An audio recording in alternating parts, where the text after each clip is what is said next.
I'm Maya, and today I want to talk about The Ragpicker King by Cassandra Clare.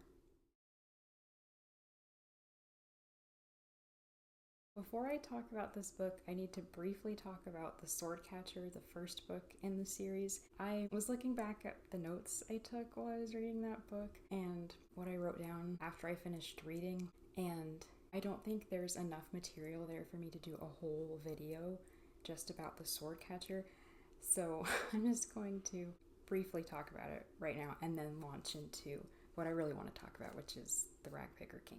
So here is my very short review of The Swordcatcher. A lot of setup for this series. I get that that's necessary, but I also wish that more had happened in this book. My first impression when I started reading this book was that Kell, the swordcatcher, and Lin, the would-be sorceress, would be romantically involved, but apparently not. Because those were the two characters that were presented as like the two main characters in all of the marketing, and so I assumed that they were going to be a couple, and when that didn't end up happening, the book just kind of took a direction that I wasn't expecting. So Kell is a sword catcher. He is basically a body double for the prince. He wears an amulet that makes him look exactly like the prince, and he goes into dangerous situations as the prince so that the real prince doesn't get hurt. The prince's name is Conor, and honestly, I think he's a brat. I did not enjoy reading about him in this book at all. What I did enjoy was the world building.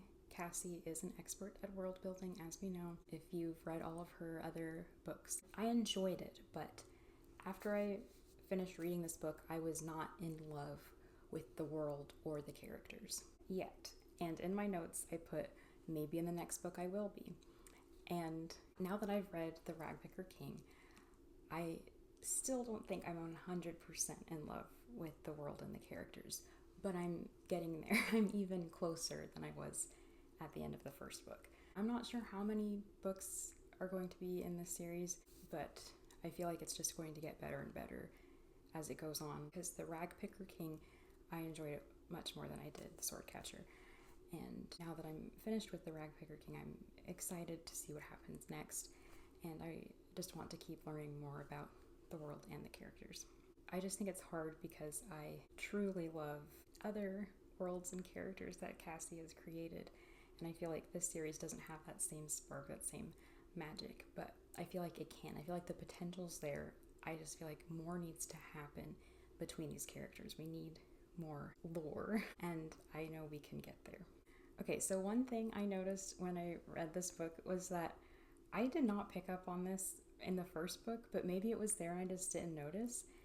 But the moon in this world changes colors. Like sometimes it's blue, sometimes it's green, sometimes it's red.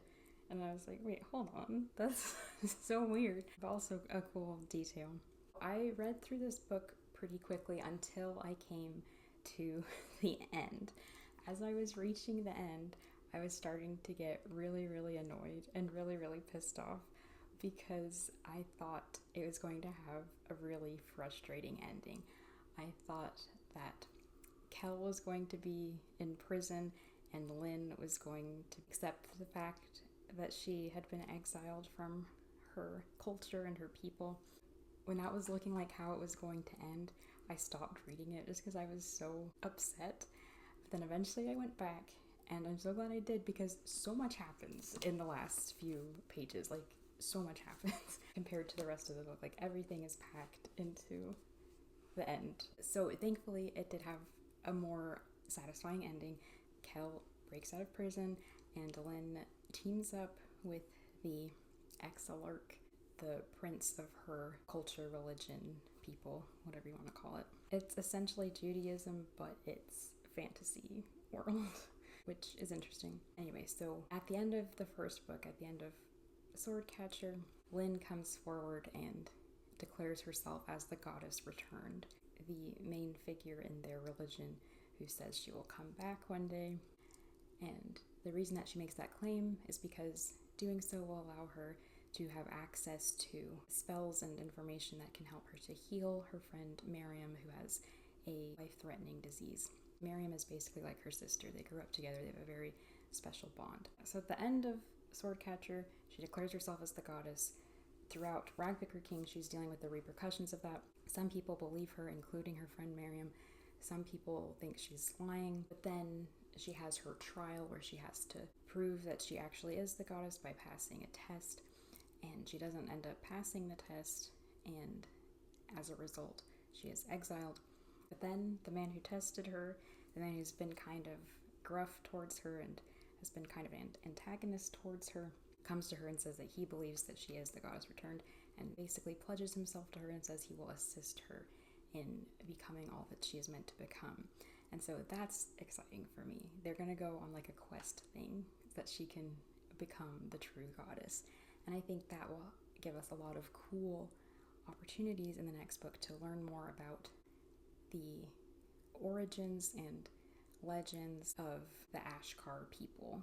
And I'm also excited about it because I don't personally ship Lin and Prince Conor.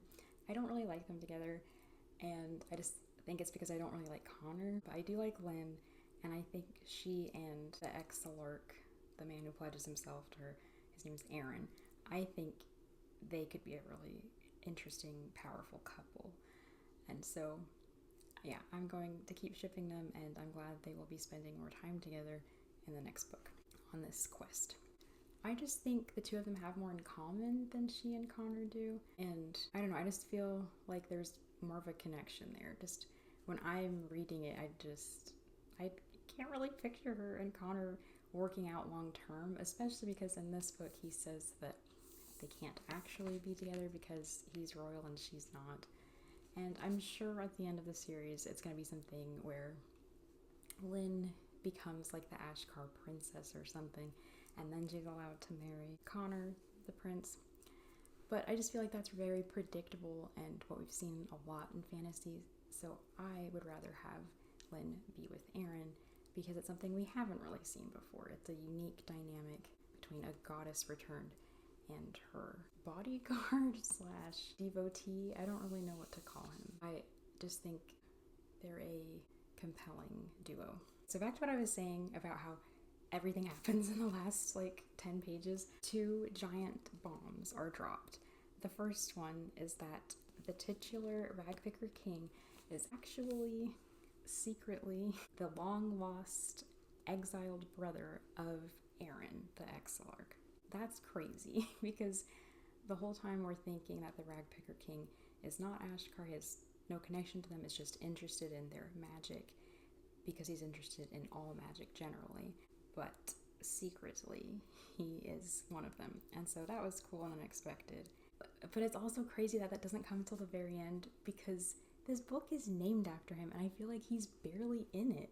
I feel like a lot of people talk about him throughout the book, like they reference him and talk about how powerful he is, how important his role is in the kingdom, but we don't really hear him talk a lot, and we're not really inside of his head that much when we're reading this book. So the whole time I'm like, why is it named after him if we don't know anything about him? Like, if he's still such a mysterious character and still very much a side character, like, why is the whole book named after him?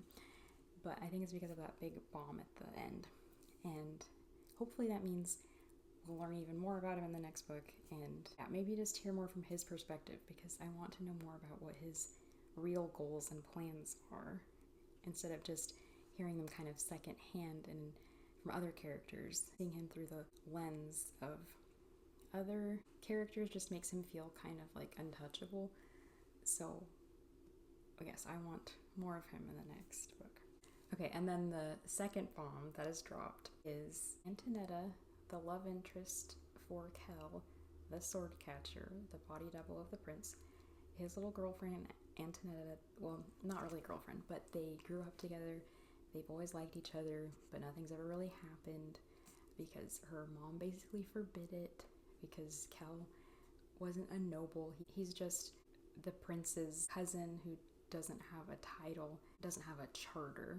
Antonetta is from a charter family, so they can never be together. But also, Kell isn't really Prince's cousin. That's just the cover story. The royal family really just plucked him out of an orphanage because they wanted a stand-in for Prince Conor.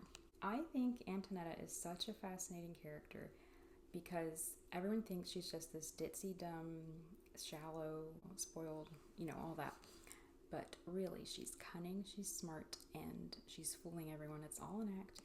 And we know that from the beginning. Like, we knew that from the first book, that there's more to her than meets the eye, that she is ambitious and wants to have control of the charter that her family is in charge of. She wants to be more than just a pretty face or a trophy wife or anything like that.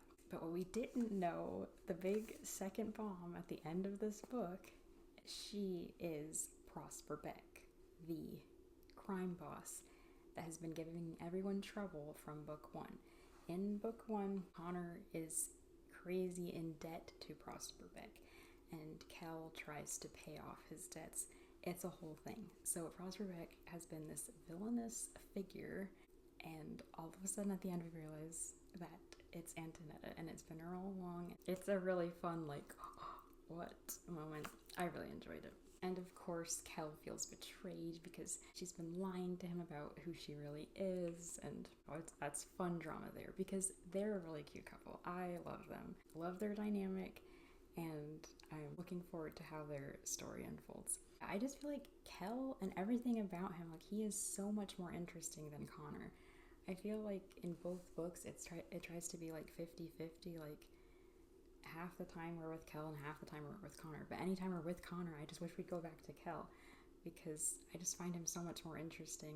And I just want him to break free of being the sword catcher. I want him to go off and live his life and have adventures and know who he is outside of being the stand-in for the prince. I want him to not have to always be thinking about Conor all the time, but to think about himself for once. So I'm hoping at the end of this series we can see him doing something for himself, something that he's always wanted to do because he deserves it. And I know we tried to have like a whole arc with Conor in this book. Like in the first book, he's so like selfish, like typical prince, spoiled, just is a partier, doesn't care about anything. But at the end of that book, there's like this massacre and it's really sobering. And so in this book, Ragpicker King, book 2, he is more serious, he is more devoted to being a prince and doing his princely duties. They try to do the whole thing where he has learned his lesson and mended his ways, but I just don't really care. I rather would just not like him. I think another reason why I'm just kind of frustrated with Conor and Lin is that I feel like I've seen this before and I feel like I'm just kind of bored of it because to me, they feel exactly like Jace and Clary from the Shadowhunter series. The short little red-haired feisty girl with the taller, brooding, sarcastic, beautiful love interest. I feel like Jace and Conor are so similar. I feel like Clary and Lin are so similar. Lin and Clary are both powerful magicians, and Conor and Jace are both arrogant and conceited. And I feel like it's been done before. I feel like I had my fill of that with all of the Shadowhunter books. I feel like I saw plenty of Jace and Clary, and I don't want another version of Jace and Clary. I'm done. I'm good to leave that in Shadowhunterland and have something new and fresh in this series, which is what I feel like we're getting with Kel and Antonetta. I feel like they're new and different, and I feel like I wish we could just focus on them. Another thing that was pissing me off about Conor in this book is towards the end, it is revealed that Kel betrayed him. It's a whole thing. He's basically framed by these treacherous charter family people. Conor is super hurt about it. He throws Kel in the prison and is basically just whining and complaining and saying that he feels so betrayed and his feelings are so hurt, and he can't believe that Kel would do this to him after all they've been through. He's always said Kel is the only person he can actually trust in this world, and now he can't. And I just feel like he's being such a drama queen. Like, get over yourself. Does he realize how much Kel has done for him and how Kel didn't have a choice in the matter? The ingratitude is mind-boggling. Like, I just wanted to slap Conor around the whole time that he was treating Kel like that. Conor saved himself from being completely hated by me, gives him a protective amulet and pushes him off a cliff, knowing that the amulet will protect him and that he'll be safe and that he can get away. So I'm glad he finally did the right thing when it came to Kel. Also glad that there was a reason for why he was pushing Lin away, because that was just so frustrating. Like, Lin comes to him and she's talking to him. She's like, I'll be there for you. I'll help you. Like, what are you going through? And he is like super cruel and cold. And she tells him that she's in love with him, which is like a huge deal. It's the first time she says it. And he just completely brushes her off. And it's just so frustrating. But after all that, towards the end of the book, we're back to Conor, and he's talking to his dad, the king, who has a mysterious illness that Lin has been treating him for because she is a healer. Conor is basically explaining to his dad, like, here's my plan. Like, I pushed Lin away to protect her. I can't have her being close to me. I need our enemies to think that I don't have anyone I can rely on. That Kel is gone, that Lin is gone, and it's just me and I'm vulnerable. That's what Conor wants his enemies to think. So I'm really glad that was in there, because if that hadn't been, and it just been him being just an annoying whiner baby, I don't think I could have handled it. So it's good to know that he does have a plan. Hope that it can work out. So speaking of Conor and his dad, the king, I loved the cool twist that they have phoenix blood in them. Like, that is so cool. They have the power of the phoenix inside them. And I think that's so cool, because I feel like I haven't really seen that in a fantasy series before. And I'm excited to see what Cassie does with it. Okay, so what I mentioned earlier about Lin being a healer and healing the king, the main person that she wants to heal from book one, from the beginning, has been her best friend Miriam. And I'm so glad that she actually did it. That she actually healed her and was able to use the magic that she learned as a result of her claiming to be the goddess. I'm so glad that Miriam is healthy and strong and better, because that was the whole point of everything. That has been the driving force behind both books. For Lin, her main motivation is to heal her friend. So I'm glad she finally accomplished that goal. I really enjoy Miriam as a character. She's very sweet and very good for Lin. I think that if I had to pick a favorite character, I would have to say that my favorite character is Marin. He works for the Ragpicker King. He is in charge of poisons. He's basically a chemist. He creates different potions to poison different people that the Ragpicker King needs taken out. So he's got this deadly, dangerous ability, but he's so sweet and has a heart of gold. He's very likable, very endearing, and just a sweet little guy. Like, I want to protect him and give him a hug. Very funny, kind of oblivious sometimes, and yeah, I feel like he's very unique, and I like how loyal he is to his friends and to his employer, the Ragpicker King. I love how protective he is of his sister, and how he wants vengeance for her and how she has been wronged by the nobleman. I love how much he hates the monarchy. I just think he has good morals and values, and I mean, aside from the fact that he poisons people, but I think that just makes him nuanced and fun. So yeah, I think Marin is probably the character that I feel is the most fully realized. But I have hope and faith that the other characters will get there too as the series goes on. So after I finished reading, I realized more about what's going on with the cover. I think this is supposed to be the Black Mansion where the Ragpicker King lives, and I think this is supposed to be Tindaris, the ruin that is on like this little island. It's where Kel and his fellow Ragpicker King gang buddies are spying, doing some reconnaissance. It's cool to see it there because that's a really beautiful, mysterious location in the book, and a setting that I would like to learn more about and spend more time in. I also have to show you the cover without the dust jacket. So spicy. That's when things were getting steamy between Prince Connor and Lin. I wish it was Kel and Antonetta on the cover because I care more about them. Okay, and so the one last thing I want to say about this book before I wrap up is just something I found kind of odd about the structure, because it's mostly just normal chapters, but then sometimes we get these little sections that aren't chapters. They don't have chapter numbers. They have the name of a character and the font is different. Kind of like a POV chapter, but not really, because it's not first person.